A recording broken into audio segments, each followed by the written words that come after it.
Kita berdoa, damai sejahtera yang melampaui segala akal akan memelihara hati dan pikiranmu di dalam Kristus Yesus Tuhan kita. Amin. Shalom bagi kita sekalian. Horas. Firman Tuhan bagi kita pada minggu Kantate, artinya bernyanyi, tertulis dalam kitab Mazmur pasal 22 ayat yang ke-26 sampai dengan ayat 32. Yang mencari Tuhan akan memuji namanya. Demikianlah firman Tuhan.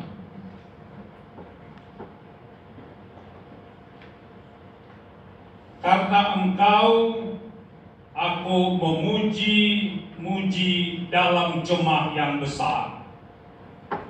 Nasarku akan kubayar di depan mereka yang takut akan Dia. Orang yang rendah hati akan makan dan kenyang. Orang yang mencari Tuhan akan memuji-muji Dia. Biarlah hatimu hidup untuk selamanya. Segala ujung bumi akan mengingatnya dan berbalik kepada Tuhan. Dan segala kaum dari bangsa-bangsa akan sujud menyembah di hadapannya. Sebab Tuhanlah yang mempunyai kerajaan, Dialah yang memerintah atas bangsa-bangsa. Ya, kepadanya akan sujud menyembah semua orang sombong di bumi. Di hadapannya akan berlutut semua orang yang turun ke dalam debu dan orang yang tidak dapat menyambung hidup. Anak-anak cucu akan beribadah kepadanya dan akan menceritakan tentang Tuhan kepada angkatan yang akan datang. Mereka akan memberitakan keadilannya kepada bangsa yang akan lahir nanti, sebab Ia telah melakukannya. Kita bernyanyi.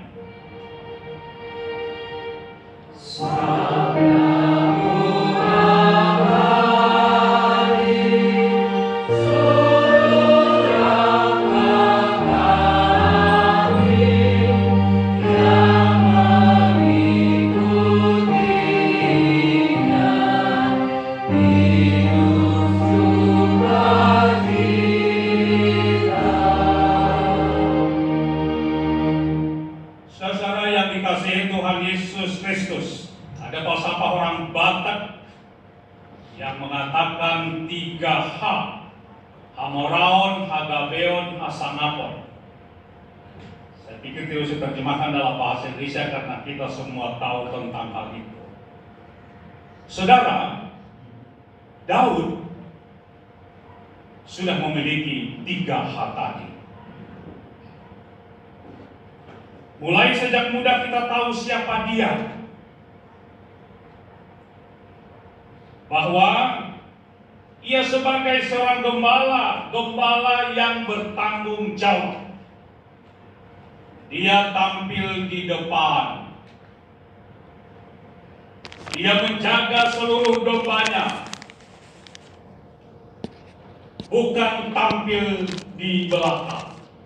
Sama seperti kalau angkatan bersenjata kan pemimpinnya, komandannya bisa di belakang. Ini tidak. Dia di depan. Ketika ada serigala dan lain sebagainya gangguan, maka ia akan berhadapan.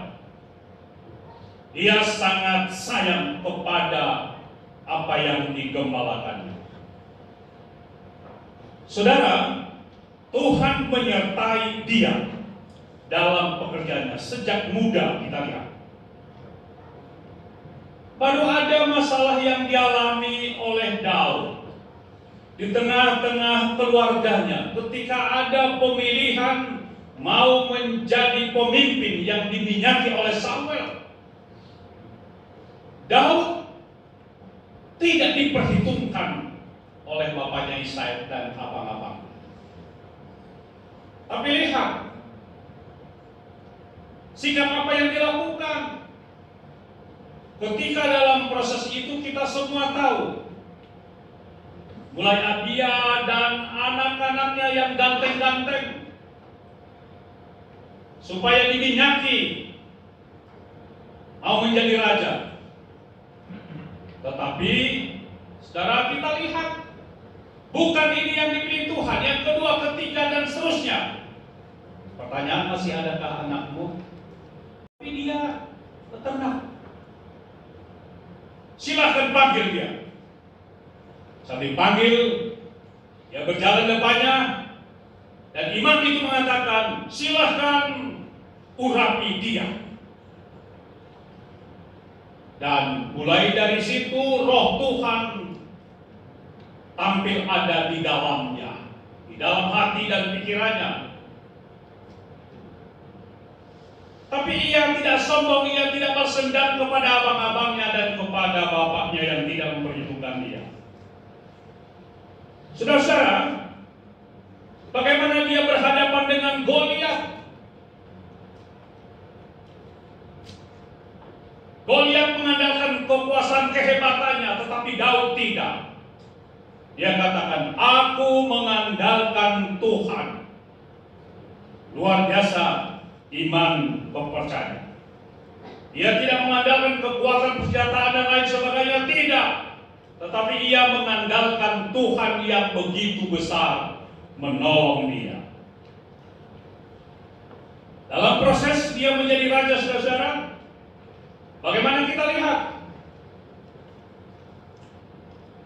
Ketika ada perempuan-perempuan cantik pakai rebana menyanyikan, dan isi syairnya mengatakan bahwa Saul mengalahkan beribu-ribu, tetapi Daud berlaksa-laksa. Berlaksa-laksa artinya puluhan ribu.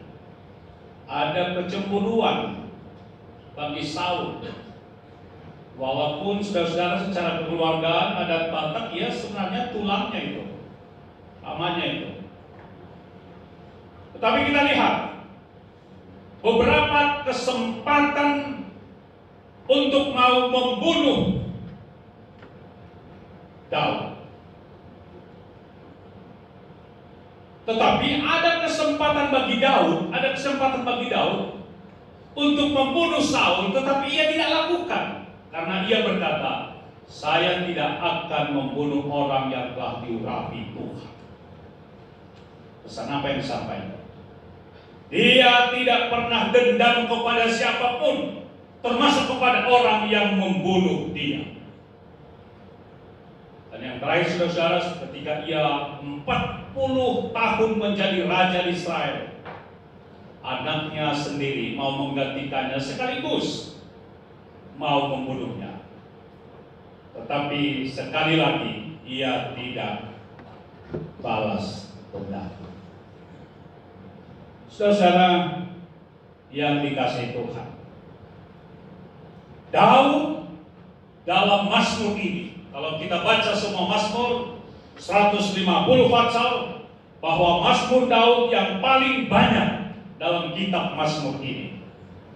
Baik sebagai gembala, baik sebagai ahli perang, bahkan ia tidak balas dendam, ia punya hebat kepemimpinan leadership yang takut akan Tuhan.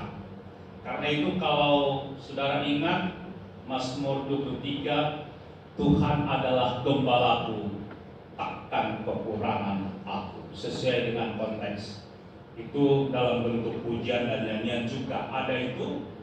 Dan kalau saudara dalam keadaan banyak masalah kehidupan, silakan diputar itu lagu itu di YouTube dan lain sebagainya, sudah ada itu. Saudara-saudara yang dikasihi Tuhan, bahkan kita melihat bagaimana garis keturunan kepada Yesus. Kalau lihat dalam kitab Matius itu ada garis keturunan dari Daud sampai ke Tuhan Yesus Kristus, lengkap ada di sana, gitu ya. Dan kita lihat sampai sekarang, kalau saudara memperhatikan, luar biasanya Daud ini, bahkan bendera Israel juga adalah bendera bintang Daud. Itu luar biasa sekali. Karena itu saudara-saudara yang dikasihi Tuhan, jangan melihat Daud dari segi negatif yang satu itu. Semua kita tahu. Tapi kan Pak Pendeta, Daud juga pernah tergoda oleh Batseba dan lain sebagainya. Kita tidak objektif, tidak boleh melihat seseorang hanya dari satu aspek. Saya sering katakan, kalau ada kertas, biasanya kertas itu warna putih seperti ini, tapi kalau ditaruh pulpen di tengahnya itu warna hitam, biasanya fokus orang bukan kepada yang putih itu, tetapi kepada yang hitam itu. Demikianlah kita sering di tengah-tengah kehidupan ini. Karena itu sekarang mari berpikir objektif, tidak subjektif. Kalau Yesus pernah mengatakan, jangan lihat selumbar di mata orang lain, tetapi balok di matamu, kamu tidak lihat. Ada dalam bahasa Yunani mengatakan satu kalimat menarik sekali, gnotis auton, kenallah siapa dirimu sendiri, self correction. Karena itu dalam Mazmur 22 ini, saudara-saudara, kita bisa melihat minimal ada dua teks yang disampaikan dalam Mazmur ini menggambarkan tentang apa yang dialami Yesus dalam perjanjian baru. Apa itu saudara? Mazmur 22 ayat yang kedua yang disampaikan oleh Yesus ketika di kayu salib. Eloi, Eloi, lama sabachthani. Itu sudah dibuatkan dalam Mazmur 22 ayat 2. Allahku, Allahku, mengapa engkau meninggalkan aku berseru tetapi engkau tetap jauh dan tidak menolong aku. Ini satu saudara. Hanya perdebatan bagi yang lain seperti ini. Kalau Yesus itu Tuhan, kenapa dia mengatakan Eloi, Eloi lama sabachthani? Tapi saudara, supaya saudara dan saya dan yang lain tidak ragu adalah bahwa sifat Yesus itu dalam ilmu dogmatika 100% Allah dan 100% manusia. Jadi kemanusiaannya dalam Mazmur 22 ayat 2 ini yang berkata Eloi, Eloi lama sabachthani. Yang kedua saudara, ada di ayat 19. Apa yang 19? Mereka membagi-bagi pakaianmu di antara mereka dan mereka membuang undi atas jubahku. Minimal yang dua teks ini menggambarkan bahwa Daud dalam perjanjian lama menggambarkan menubuatkan Yesus dalam perjanjian baru. Artinya kehadiran Yesus bukanlah kebetulan, tetapi saya sering katakan sudah ada dalam grand design besar Tuhan. Ada dalam rancangan Tuhan yang begitu besar. Saudara yang dikasihi Tuhan, minggu kantate, minggu bernyanyi. Mungkin kita sebagian mengatakan bagaimana saya Pak Pendeta, saya tidak tahu harga-harga not. Suara saya false dan lain sebagainya. Bukan saudara-saudara suaranya itu, tetapi keinginan dari dalam menyanyikan pujian Tuhan kepada Tuhan. Itu yang diharapkan. Martin Luther jelas mengatakan, setan-setan iblis akan lari ketika mendengarkan pujian bagi Tuhan. Saudara-saudara, perkembangan Indonesia bahkan luar negeri, orang banyak tertarik, terpengaruh ketika mendengarkan lagu pujian orang percaya. Dan banyak berubah sikap, gitu ya. Saya senang di GKP Ciletan ini ketika ada itu lagu menarik sekali, Tonggohon gitu ya, itu hebat sekali ya.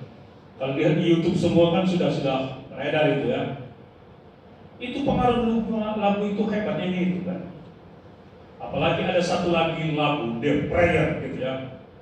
Bagaimana lagu itu bisa mengubah segala sesuatu. Lihat Bapak Ibu, nyanyian lagu lagu pujian yang sudah ribuan tahun, sonang nin borngin nin, tidak akan pernah ketinggalan zaman. Itu tetap berkumandang, itu tetap bisa menggetarkan hati semua orang. Saudara-saudara yang dikasihi Tuhan, karena itu marilah. Dan biasanya kan ditanyakan itu, lagu kesayanganmu apa gitu ya. Ada seorang sintua GKPS yang sudah pensiun emeritus sekarang mengatakan, Pandita, lagu pujian saya adalah nomor 121. Apa itu? Yesus goluh ditonduyu. Ketika itu saya nyanyikan, maka semangat saya, bahkan saya bisa menangis mengoreksi kehidupan saya.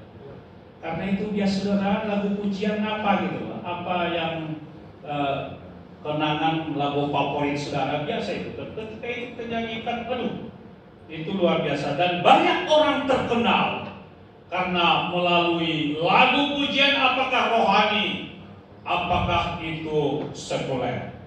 Dan saudara yang dikasihi Tuhan, dalam kitab Mazmur sering diungkapkan alasan untuk memuji bersyukur kepada Tuhan. Ada alasannya. Kalau Mazmur 117 mengatakan alasannya, yang pertama-tama Tuhan itu baik, bukan pura-pura baik, memang sungguh dia baik. Itu yang pertama. Yang kedua, kasih setianya selama-lamanya. Jadi ada alasan. Saudara yang dikasihi Tuhan, saya kurang tahu Papa dan Ibu peminat sepak bola ini ya. U23 8 besar juga sudah kita Indonesia bersyukur karena tidak pernah mencatat itu. Ini perempat ya, final nanti semifinal. Kita berharap ke final juga dan kita doakan sehingga bendera merah putih berkumandang tidak di Indonesia tapi di seluruh penjuru bumi. Semua orang saudara memuji pelatihnya. Siapa nama pelatihnya? Yuk berarti ini apa juga olahraga ya, Sintayong ya. Semua muji-muji. Bahkan ada, dia akan dilanjutkan dia punya pimpinan. Tapi itulah manusia. Tetapi kalau kalah bagaimana? Dan itu juga. Kalau menang puji orang gitu ya. Kalau kalah sudah umpat dan lain sebagainya. Sekarang kalau yang menang semua muji-muji, begini dia tidak pernah kalah, dia begini-begini, wah hebat semua muji-muji. Tapi kalau kalah, tidak seperti itu saudara. Tapi kita melihat, alasan kita memuji Tuhan termasuk Daud adalah yang dua hal itu. Tuhan baik, kesetiaannya tetap untuk selama-lamanya. Karena engkau aku memuji-muji dalam jemaah yang besar. Jadi bukan kecil jemaahnya, jemaah yang besar. Nasarku akan kubayar. Jadi jangan pernah bernasar saudara kalau Anda tidak bayar. Nasar akan dibayar di depan mereka yang takut akan Dia. Yang kedua kita lihat bahwa diharapkan orang yang rendah hati akan makan dan kenyang. Pertama-tama kita lihat nasar dibayar, jangan ingkar. Yang kedua, orang yang rendah hati, tidak tinggi hati, tidak gendro, kijang roha, tidak seperti itu. Yang ketiga kita lihat orang yang mencari Tuhan akan memuji-muji Dia, biarlah hatimu hidup untuk selamanya. Yang tiga hal tadi, alasan memuji Tuhan menurut ayat 26 sampai 27, yakni nasar dibayar, rendah hati, dan mencari Tuhan.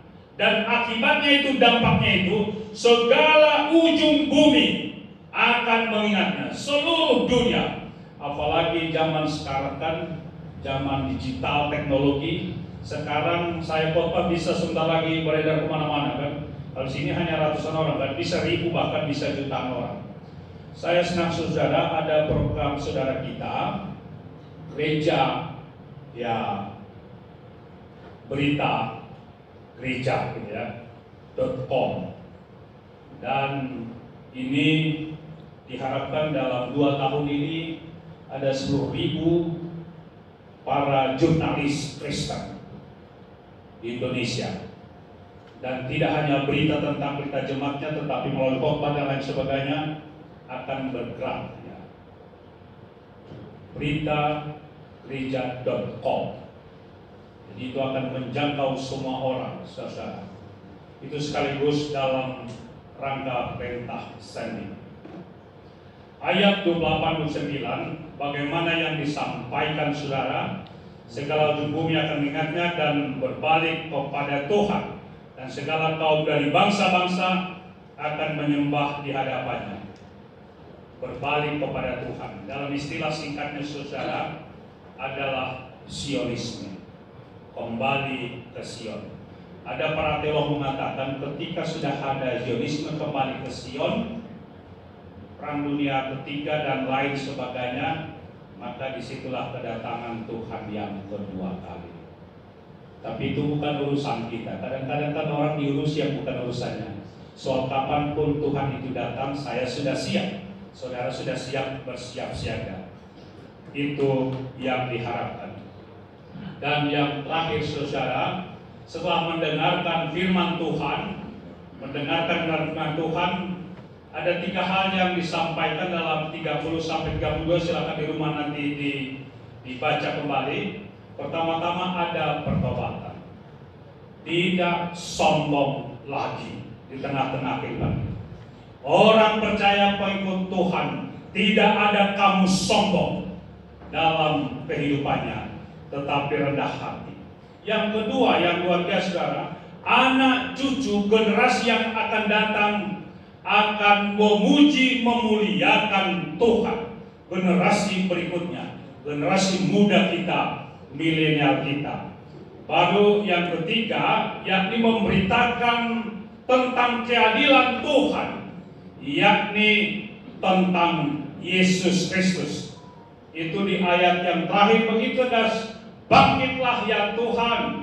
Ya, itu ayat sebelumnya. Tetapi ayat 32, mereka akan beritakan keadilannya kepada bangsa yang akan lahir nanti sebab ia telah melakukannya. Jadi gambaran tadi bagaimana generasi muda ini ke depan memberitakan tentang keadilan Tuhan. Saudara, yang terakhir pesan apa yang disampaikan untuk saya dan untuk saudara. Ini agak susah menerjemahkan dalam bahasa Indonesia ya. Tapi dalam bahasa Simalungun itu lebih tepat. Mendoding maham nasyam paima idodini.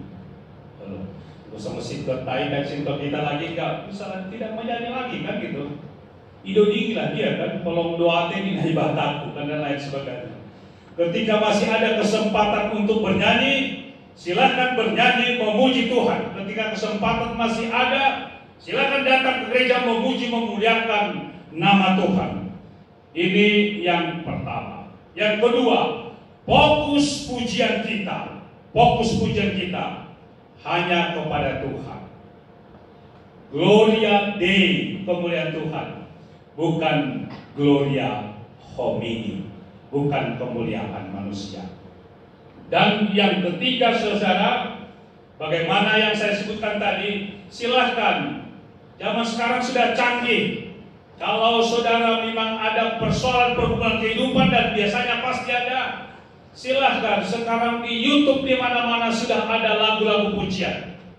Bahkan waktu mempersiapkan Bapak ini berapa kali, 3-4 kali saya putar itu YouTube ya, Tonggohon ya, Bujima gitu ya, dan lain sebagainya. Itu luar biasa. Itu bisa menggugah iman kepercayaan kita.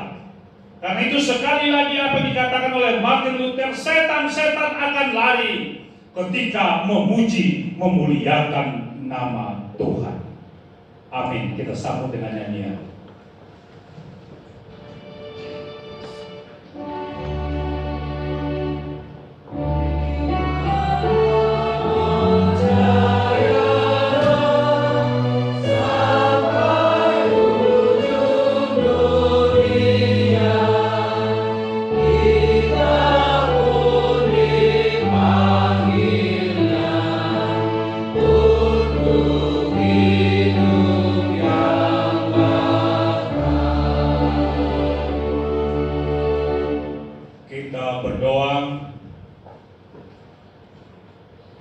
firman Tuhan tidak pernah sia-sia kemanapun disampaikan.